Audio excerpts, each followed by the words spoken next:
Good day. This is Tim Francis from Profit Factory and the Get a Great Assistant program. And on the screen right now, you can see me with the one and only Sarah Campbell in the bottom right corner. Hello. Hey. And also in the middle of the screen here, this is Sarah and I and her husband Pete literally just a few days ago. So yes, for the second time ever, the triumvirate of greatness came together, right, Sarah? Right, absolutely. And yeah, and I was in Missouri for a seminar, in Indiana. It was only one state over. So because I was in the neighborhood, I drove the 8 hours to come over to Indiana, to Sarah's hometown. Sarah literally hosted me at her home. Her and Pete made me feel super welcome. Played Lego with the kids, watched the Lego movie, went to church together, had a couple meals. Sarah's a great cook, had some awesome fish. It was super good. And literally, like moments after the picture that you see right here on the screen of Sarah, Pete, and I, I broke down and kind of got emotional, cried a little bit, and I was just really swept up with gratitude for all the ways that Sarah and also Pete helping out where needed, to watch the kids when Sarah needs to work a little bit, or just generally being flexible and just generally being a really upbeat, good guy.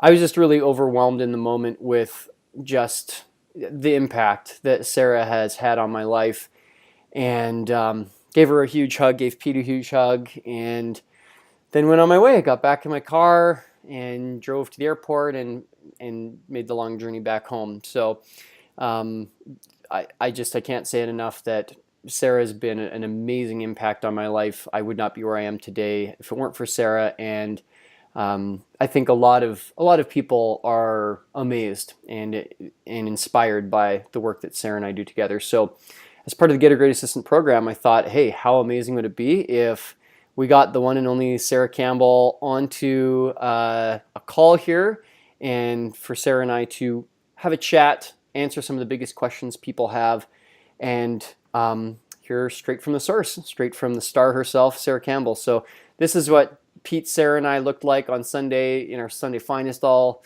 ready to, be looking good at church and whatnot. And now this is us in our normal working habitat. So, Sarah, say hello, and I guess just generally introduce yourself all the way from Indiana. Well, hello. I am Sarah, and I live in Kokomo, Indiana, and I've got two kids. I've got a 5-year-old and a 2.5-year-old.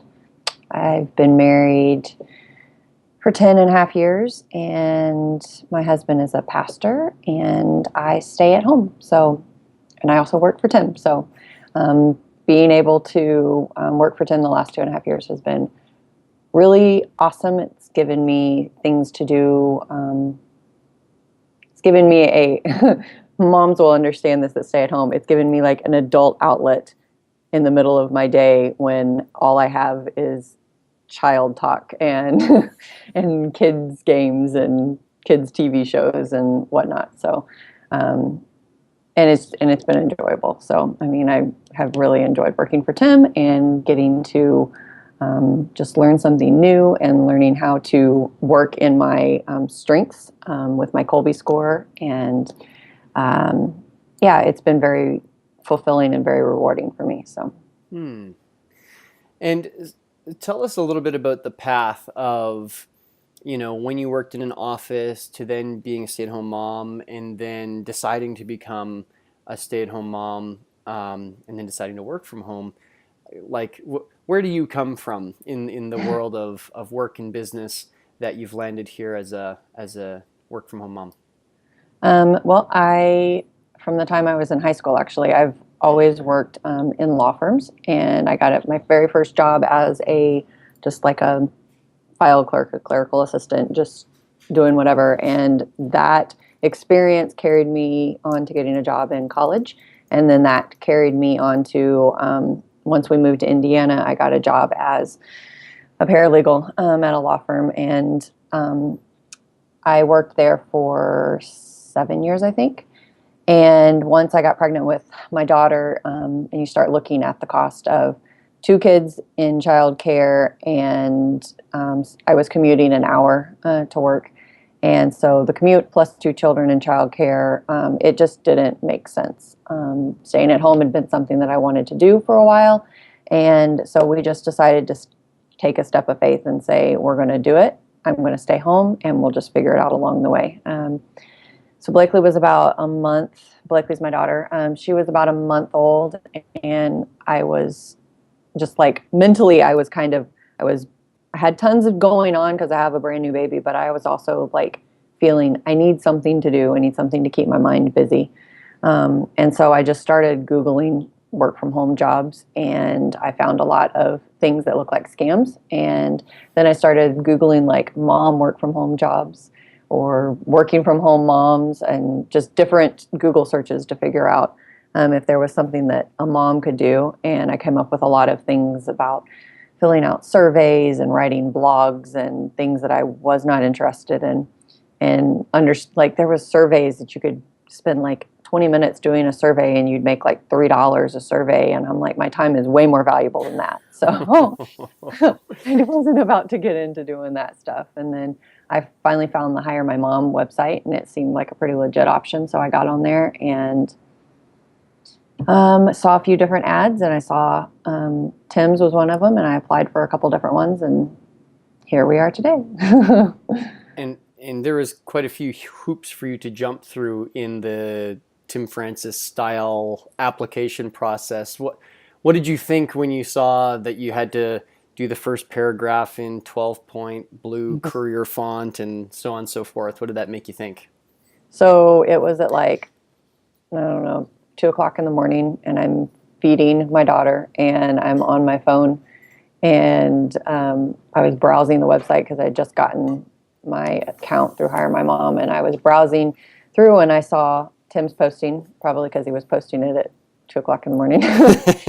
But I saw his posting, and I started reading it, and I started reading all of the steps that he was like I was reading, his requirements, and a few of the things I was like, I don't know how to do that.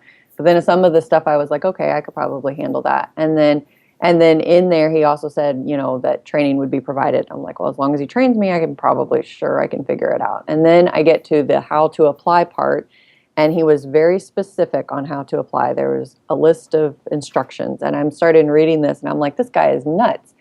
And I get to the bottom of it, and I just like chuckled to myself, and I again, I was like, this guy is crazy. I was like, but at least he's going to be extremely specific, and he's going to tell me exactly what I need to do, so I won't have to guess. And so really that's the reason why it made me apply for it, because I told my husband, I was like, this is crazy, but I'm not going to have to think about it. He's going to tell me exactly what I need to do, and I'm not going to have to wonder what he wants. And I knew that you were going to be very specific at what you wanted and what you wanted from me, and it wasn't going to be something that I would have to put mental stress into trying to assume what some person on the other side of the country was wanting from me. And so that's kind of what inspired me to apply for it, and so that's what I did. And I remember in your application, I think it was reason number 2, you said, I love to give my husband checklists or something along those lines. And I was like, it sounded like you, like, as crazy as the process was, that I got the vibe that, you were still playful playing along with it. It didn't feel like some kind of like horrible torture to have to follow instructions. And in fact, when an entrepreneur is looking for an assistant, we're looking for someone who's going to be high follow through and probably pretty high fact finder as well. And that combination of, I want some information and some guidelines, and I want to know the rules and the structure and everything of what I'm getting into. Part of what makes you so effective at the job is reflected exactly in the kind of person that would respond to that kind of an ad. Hey? Right. Yeah, absolutely. Yeah. And your Kolbe score is, drum roll please for the audience to hear. 7733. Yes, and what a wonderful Kolbe score it is. It's so good. Works well. It does. And now, I may sound like I'm bragging here a little bit, but you've had an opportunity to go back to your quote unquote day job, and tell us what happened there. So several times they emailed me or they would call me and say, "Hey, are you sure you don't want to come back to work?" And I'd be like, "Yep, I'm sure. I'm good."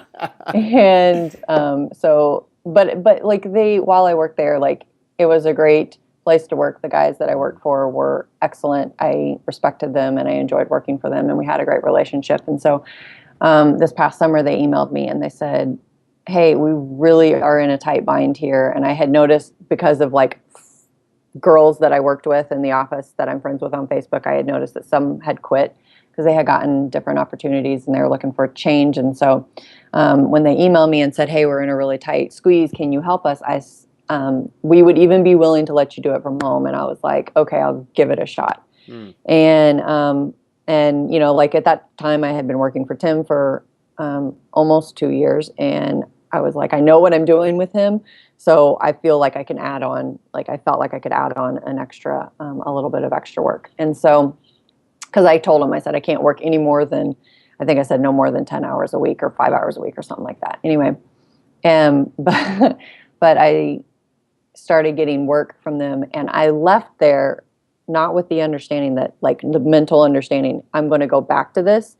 I left there with the mental understanding, like, I'm never going back and doing this job ever again. So I Right. completely forgot everything, everything that I had learned. And I know it sounds crazy, but like in 2 years, you forget a lot. If you like leave with the, like, I don't need this ever again. So I kind of like put Right. it out of my brain. And I started looking for like procedures because I knew that I had written some instructions, and I started looking for procedures or instructions that I had written like when I worked there. And I couldn't find things and I couldn't remember how to do anything. And it was a train wreck. Aw. And so, and it kind of, I was like, "Hey, I don't think this is going to work." And they're like, "Yeah, I don't think it's going to work either because I don't remember how to do any of this stuff." And Aw. they were like, "Yeah, it's all right." Like they ended up getting people hired, and it was fine. But it was just funny, like trying to go back to doing some of that stuff, and then being in the like Tim Francis world where we write procedures for everything, and if you forget how to do something, it's okay because there's a list of how to do it, and like it wasn't it wasn't easy trying to pull stuff out of the memories that you had tried to. Right. Out of thin air. Yeah. Yeah. So, but yeah, so after that I was like, yeah, I don't think they'll ask me to to come back to work for them, not because they don't like me, but just because it just didn't work, and they Right. know that I'm not willing to come back to actually work for them. So, Right.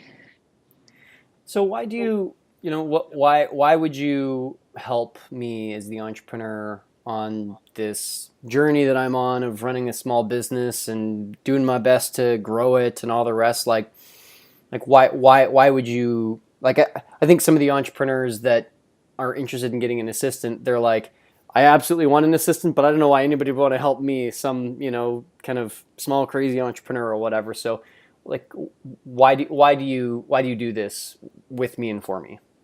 because you're awesome. Everybody listening, no, I did not pay her to say that. He didn't. Um, I enjoy it. We've built a relationship, and so I want to be able to support you in your dreams and goals while you essentially support me in being able to continue staying home. So it gives me a chance to make money to help pay some of the bills and have maybe some extra spending money. And then, in return, the relationship that we've built has given me the desire to help you succeed. So I enjoy being able to work from home. And why would I want to help you? Well, because I want to help you. I want to help you succeed and achieve your goals. So. Aw, that's so sweet of you. You've sent me a couple really amazing pictures over the years, just kind of out of nowhere. Like you've been doing something like playing in the backyard with your kids or something, and then I get this picture. You text it to me, and it's you and your kids playing, having a good time, and those have been really touching when I've received that. When you've been like, "Hey, this is why I work for you." ...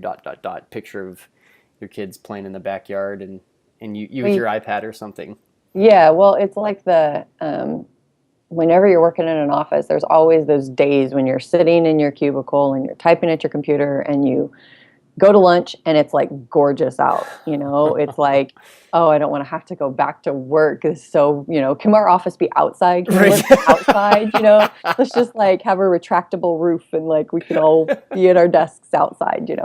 And so working from home and having that flexibility, number one, knowing that you understand that I'm a mom and that comes first, gives me the freedom to not go, I have to be sitting at my computer right now, but it gives me the freedom to go, I can go outside with my kids because number one, I'm a mom. And number two, Tim understands that. And number three, it's gorgeous outside and I'm going to go play with my kids. Right. So, yeah. Yeah. So if entrepreneurs are these people who just like can't stand working for someone else and are pursuing their own version of freedom, it sounds like through working together, you have an opportunity to actually have a lot of freedom that in the version that you really like. Right, right. And my husband travels sometimes with different conferences that he goes to and different things. And so it gives me the ability to travel with him and, like use the laptop or use the iPad to still check in, check emails, kind of do the things that you, Tim, say these are the most important things. And, but it gives me the ability to be with him instead of having to be like, I go to work, can't come, so. Right, right. So what is it like when you ask for time off or when you've got something coming up? Like maybe share with everybody what's you and I's kind of deal or agreement around that? Most of the time, whenever I need, if I need like straight up time off where I don't touch work at all, then I try to give a decent notice, just knowing that I'm, the main one that checks your email and does all of your scheduling and all of that. I try to make sure that I give Tim plenty of heads up to say, hey, I am going to be out of the country and I will not be checking my email for an entire week or, your email for an entire week. But if it's a situation where, we're going out of town for a conference, I ask what the priorities are. And then I make sure that I schedule time on my trip to just handle the priorities. And Tim, typically says, well, if you can get this done before you're gone, then that's great. And as long as you handle these priorities, which is typically checking email and, scheduling people, then, you can catch up on the rest when you get back. So. Right. And I'd say on my end, and we didn't discuss this before this interview, but I'll tell you from my end, it seems to have worked out. I hope you feel the same way. Yeah. Yep. No problems here. Yep. And we just came through Christmas a few weeks ago, Christmas, New Year's, that kind of stretch, and Yep. it was very smooth. Absolutely. Yeah. Nice. Okay. So I've got a bit of a list of questions. If I keep looking this way, as I'm looking at the second screen at the questions that we've had entrepreneurs submit. So what do you think is like? I think people hear, hey, Tim's got this great assistant, Sarah, and they've got this like awesome system figured out for working together. And Tim's got this great system for finding entrepreneurs, or finding assistants for entrepreneurs, and so on and so forth. And they see how fast and smooth Sarah and Tim work together. And when they write us, it's you responding, Sarah, and they're like, wow, it's for real. Like it's actually working and all the rest. And so to me, there's kind of two sides to that. One is the more long-term relationship, which you touched on a few minutes ago, and you and I will touch on in a moment. But before we go there, though, like, what would you say is a realistic expectation entrepreneurs should have in the first few weeks, the first few months of working together? Like, they're not gonna. It's the relationship I have with you. They're not gonna have right off the bat with their entrepreneur. With their assistant. So what kind of expectations should they have? I would say just be patient. As like with any relationship, it takes time. It's going to take time to develop a friendship with your assistant. It's going to take time to develop, there's going to be a certain level of respect, but there's going to be, the longer that you work together, the more like respect that you're going to gain for each other. And it's going to take a little bit of time, and the way that you react to your assistant and the way that you work with your assistant is going to directly reflect how she responds to you. And so, if you go into it with the understanding this is a process. This is a marathon. It's not a sprint. And if you go into it with the understanding that we are developing a relationship that's going to hopefully be long lasting and be mutually beneficial to us for, you know, a long period of time, a long term, then just, you know, take it slow, take it easy, and be patient. And I think that, you know, the first week, the first months, there's going to be mistakes, there's going to be misunderstandings, there's going to be, you know, there's going to be some wins that's going to go, okay, we can keep doing this, you know, but there's going to be some times that you're like, it's just easier to do it myself, you know. Right. But you just have to remember to be patient, that it's a process, and that you put the hard work in at the beginning, and then you will end up with results at the end that are what you're looking for. So. Right. And I'll say even more than what I was looking for, because it's been like I couldn't have predicted that we'd be this good together. I really couldn't. I think we exceeded my wildest dreams like probably about a year and a half ago or so, like probably around the 1 year mark. Was I think when I personally started going like, oh wow, like this is better than I expected, you know? So yeah, okay. And so so you talked about how the entrepreneur responds to mistakes and learning opportunities and moments like that. How would you describe the way that I handle when you've made a mistake or when there's been a misunderstanding or something like that? Like, how would you recommend entrepreneurs approach their assistant in you know, particularly in those first crucial months when possibly a lot of learning opportunities come up? Right. So one of the things that I remember from the very beginning is that you told me, you know, this is kind of like you had written out the list of like, this is what, you know, this is what I am about. You know, this is what Tim Francis is about. And one of the things that you wrote was that mistakes are not, I don't remember exactly how you word it, but mistakes are a learning opportunity. They're not a reflection on the person. It's just a chance to learn. It's a system. It's going to be a system error. More than likely, it's going to be a system error and not a person error. And so in the beginning, whenever I would make mistakes, a lot of times you would say, okay, this is probably a system error. There's not good enough instructions. The biggest thing that you have to remember is when you're working virtually with somebody is communication. You have to be really strong in your communication. So if you're not giving a person who is high in fact finder and follow through, if you're not giving them enough details, then they're going to follow step by step what you give them. And if, you know, in the beginning, they're not going to read between the lines because they're, you know, high fact finder, high follow through. They're going to do exactly what you say. And so you have to give them more specific, maybe more specific instructions than what you're used to, because they're going to make, you know, it's all about the system and the procedures and what the instructions are that you give to them. So the way that you responded to my mistakes was, okay, it's got to be a system issue. We've got to fix something in the instructions that I'm giving you so that you understand better what I need from you so that going forward, we don't have the same mistakes. Right. Does that kind of answer? Yeah, absolutely. Yeah. So, and a tool that we've developed in the last probably year and a half is the idea of 360 delegation, the vision, resources, definition of done.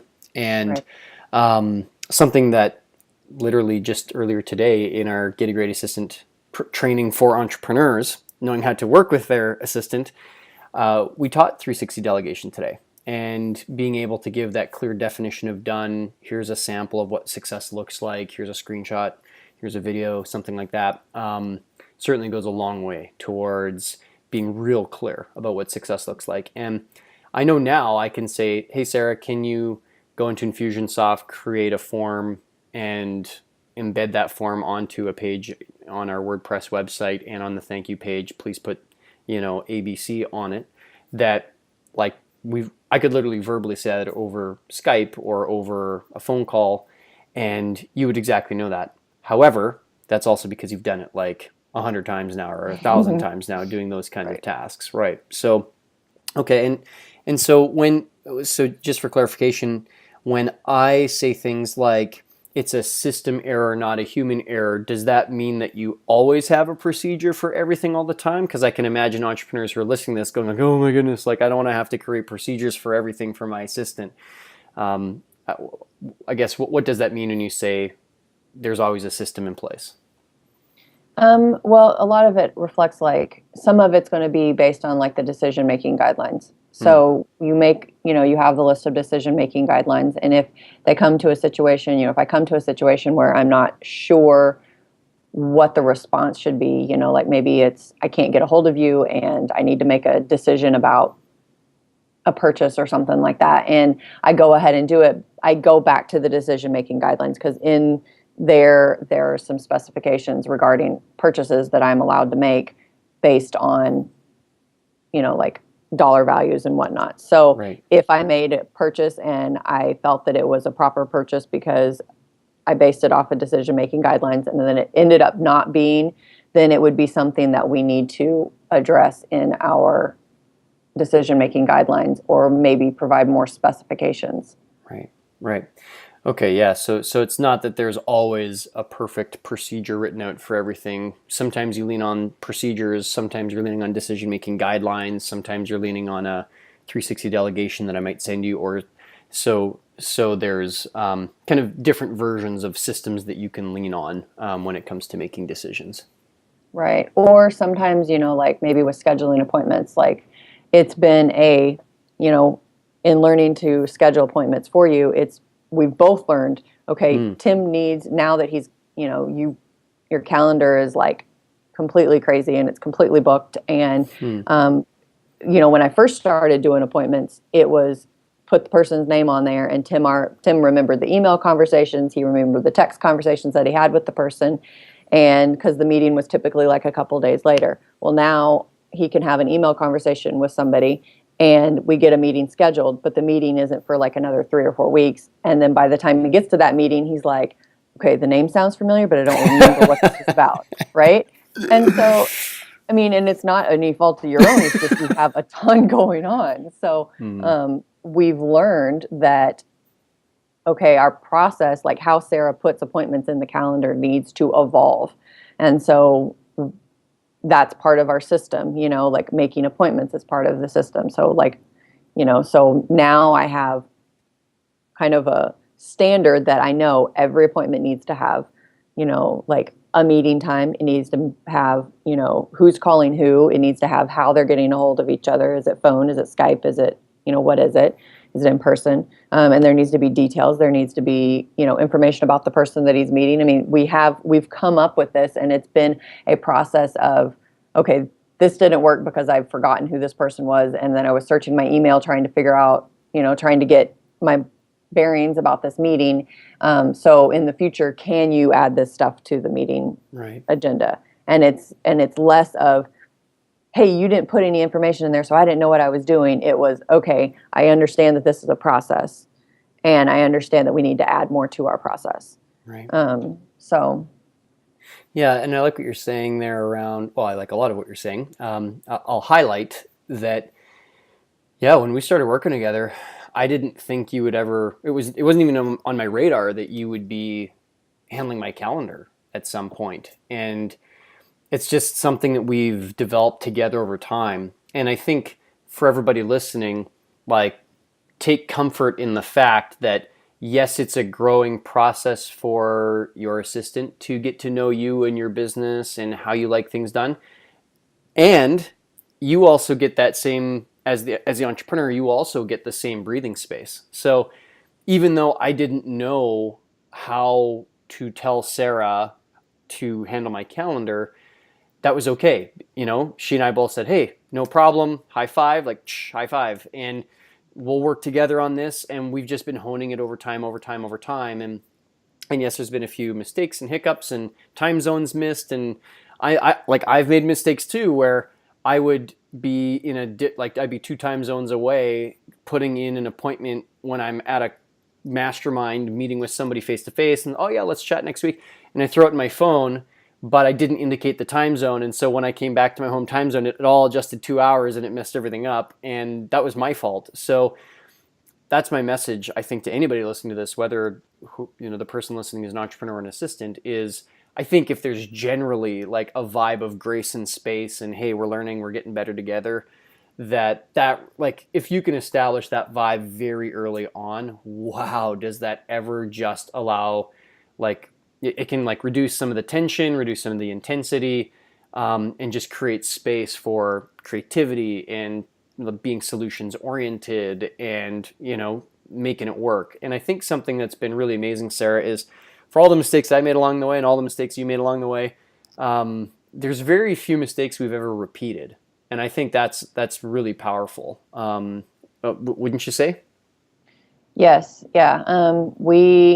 I remember in the very beginning, I repeated a mistake twice. And I remember you saying, the first, like there's one of the, I don't know if it's in the decision-making guidelines. It or is. If it's in, it is. Yeah. Is it? Yep. Yeah. And it's like you can repeat, you can make a mistake once and, it's a system thing. You make a mistake twice, then it's like, okay, wait a minute, we got to check ourselves. You're not following the procedures, but so yeah, I remember making a second mistake, like in the early days. And I was like Tim wasn't like hard on me, but he was just kind of like, okay, Sarah, are you following your procedures? And I'm just like, oh, okay, I need to make sure that I'm doing a better job at this. But one thing that I've learned, is that when I make a mistake, especially, I guess maybe working virtually is, I don't know if this is, because I've never been like an assistant before, but maybe working virtually this helps or not. But I've learned over the years that when I make a mistake, I need to then like tell Tim, because most of our communication is, over email or over, like our Convo messaging system. I'll say, okay, I made this mistake and then this is how I'm going to fix it. And if I go ahead and say, this is my mistake and then this is how I'm going to fix it, then it goes ahead and puts like a marker in my mind, like, this is how I'm going to fix this type of thing next time. And it's not just saying, hey, I made the mistake, please forgive me. It's like saying, this is the mistake that I made, and here's how I'm going to fix it next time. And like almost like verbally saying that, this is how I'm going to fix it next time. And then you give details of how you're going to fix it next time or whatever. Actually, it does something mentally. It actually gives you steps to think of next time, so that you really have a plan for next time so that you actually aren't making the mistake for next time. And I think something that's really kind of really hitting me right now is impactful is the idea that like you're being resourceful, you're being self-sufficient, you're being independent, you're being proactive. And I think that's such a powerful quality because, if you were always looking to me for every answer for everything all the time, I think, yes, there would be some leverage there, but like not a lot of like synergy. It would be like, we could only move as fast as I could answer questions from you, right? Whereas we crossed an interesting threshold probably about a year after we started working together, and the specific story that comes to mind, and this was such a turning point for me. I don't know if I've ever told you this, Sarah, but you're like, interesting. Oh, yes. Do tell. A story I haven't heard yet. Yeah, but perhaps you have. Okay, so I think you've heard the story. So we had to get the 7 websites migrated. Okay, you're remembering this? Yeah? Okay. So we had to get the 7 websites migrated, and it was the first time in our working relationship that I was asking you to do something I had never done before. Right. So up until that point, I'd asked you to do Infusionsoft work in Campaign Builder, which I had done myself. Email broadcast, which I'd done myself. Adding products, which I'd done myself. Embedding forms, which I'd done myself. I'd asked you to do WordPress work, creating posts, pages, which I'd done myself. I'd ask you to do stuff inside of analytics and AdWords to pull reports, which I had done myself. And so for the first year, you were basically taking things off my plate that I'd done before. So, and then a year in, we have this situation where Host Monster is way too slow. It's slowing down all of our sites and our client sites. and we need to move over to Bluehost. And I remember almost feeling, I felt like, for all the leadership I was able to offer and the intelligence and knowledge and experience and skills that I had, suddenly we had a situation, I felt like naked in like the intellectual sense, because I didn't know how to migrate websites. And I remember kind of going into the decision-making guidelines that I'd written out, and again feeling like, ooh, I don't know if there's enough here. So in the end, I ended up saying, okay, Sarah, let's try this. Why don't, I approve up to, I think it was $60. So 2 hours times $50, up to $50 for you to go on Elance, describe the problem that you're having, like say how far you've gotten with HostMonster and where you're hitting a snag, describe it on Elance, and I authorize you to spend up to $50 to get somebody that you think would work to help you get all 7 websites migrated. And at no point in the past had I allowed you to just like go on your own and, with a few dollars in hand to go solve the problem. And in doing so, I felt a little terrified. This is the part I don't think I've ever told you. I was like kind of terrified because I was like, well, but I'm not giving her guidance. I'm not telling her how to do it. And so to the audience listening, so not only did Sarah find somebody, Sarah found somebody, got the first few websites migrated, then from there wrote a basic procedure on how to do it for websites like 3, 4, 5, and then tested her own procedure for websites 6 and 7. And at the end of all of it, emailed me and said, Tim, all 7 websites successfully migrated. And I've written and tested a procedure sitting inside of Google Drive. And I hope you're not too upset with me. It was $30 an hour. I had to get the consultant for 2 hours, so I ended up spending $60, not $50. But based on the decision-making guideline that you wrote around money, respecting time, energy, and money resources, not just money, I thought you'd be okay with the extra $10. I hope it's okay. High five, Sarah. Thanks. Yeah, and I sat there dumbfounded. I was like, OMG, did that actually just happen? Like, I was dazzled. I was absolutely dazzled that, like, you had figured it all out, that you'd made the right call about the money, that you'd created the procedure, it was sitting inside of Google Drive, and at the end of it all, I still didn't have a damn clue about how to migrate websites. I think part of what helped you like release, and maybe I'm like wrong on this, but I think part of what helped you release like the reins to say, okay, go ahead and do this, was you were so busy you couldn't figure it out yourself. Yeah. That's you're absolutely right about that, because I remember my instinct as an entrepreneur who just figure it out, just do it. Big part of entrepreneurship is just like you're kind of putting the block or the tile or the sidewalk block like underneath your foot just before you step. That's entrepreneurship, right? Just right. Step after step, making it up on the fly. Which for me as a low quick start is a stretch on its own. And so I remember my first instinct when you said, oh, Tim, we need to migrate some websites. My first instinct, and I literally did this, I remember it. I opened up my computer, went to YouTube, and typed in how to migrate websites. I was starting to do it on my own. And then I saw that it was like, there was no tutorial video shorter than 15, 20 minutes. And I suddenly felt overwhelmed. I was like, where am I going to find the time to do this? And then I got to create, a procedure for Sarah. And it was just like, it was the end, like short circuit, end of my thinking. That strategy, that thinking model had reached its capacity. I could not go any further being the 100% coach type trainer to you. And looking back, I absolutely could have given you more freedom and more like loosen the reins probably like 6 months earlier. I just didn't know any better. And my habit was so deeply ingrained that, I got to figure it out myself and then hand it off to Sarah, that I didn't question it. So lesson to everybody listening, understand that if you've gotten this far using that thinking, that's great, but there is an end to that model where it's just not going to work anymore. Hey, that's the end of part 1 of our interview. Be absolutely certain to go on to part 2, where where Sarah and I tackle some of the biggest, most pressing questions entrepreneurs have, including how to trust your assistant and also how to release control to your assistant. Be sure to keep on watching. I'll see you in part 2.